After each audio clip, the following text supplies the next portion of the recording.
2006 കേരളത്തിലെ കോൺഗ്രസിന്റെ സീറ്റ് എത്രയാണ് അറിയോ? 23.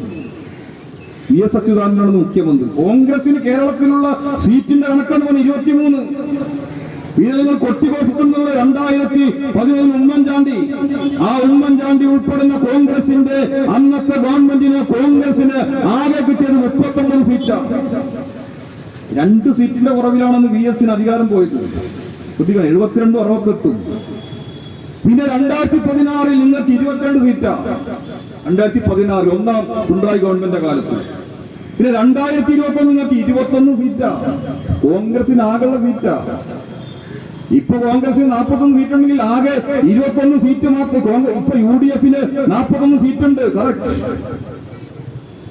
അതിലിപ്പോ കോൺഗ്രസിന്റെ സീറ്റ് ഞാനീ പറഞ്ഞ 21. പിന്നെ നിങ്ങൾ എങ്ങനെ 100 സീറ്റ് എവിടുന്ന് കിട്ടാനാ? പാലക്കാട് ജില്ലയിൽ 12 സീറ്റ്. ആ 12 സീറ്റ് നിങ്ങൾക്ക് ഇപ്പോൾ ഉള്ളത് മണ്ണാർക്കാടും പാലക്കാടും.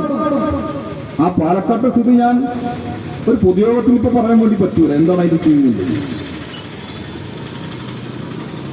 ഇങ്ങനെ ഏതെങ്കിലും ജില്ലകളിൽ നിങ്ങൾക്ക് കേരളത്തിലെ ജനങ്ങളുടെ മനസ്സറിഞ്ഞുകൊണ്ട് ഒരു 71 സീറ്റ് തികക്കാൻ ആവശ്യമായ കെൽപ്പുണ്ടെന്ന്. ആ കെൽപ്പില്ല. ഇത് വീരവാദം പറയുക. വീണ്ടും അധികാരത്തിൽ വരും. പ്രിയപ്പെട്ടവരെ, ഇടതുപക്ഷ ജനാധിപത്യ മുന്നണി കൂടുതൽ കരുത്തോടുകൂടി കേരളത്തിന്റെ മണ്ണിൽ 3ാമതും അധികാരത്തിൽ വരാൻ വേണ്ടി പോകുന്നു. ആ അധികാരത്തിൽ വരാൻ സാധിക്കുന്ന രൂപത്തിലേക്കുള്ള സ്വപ്നതുല്യമാർന്ന വികസന പദ്ധതികളാണ് ഈ കേരളത്തിന്റെ മണ്ണിൽ ഇപ്പോൾ നടപ്പിലാക്കിക്കൊണ്ടിരിക്കുന്നത്.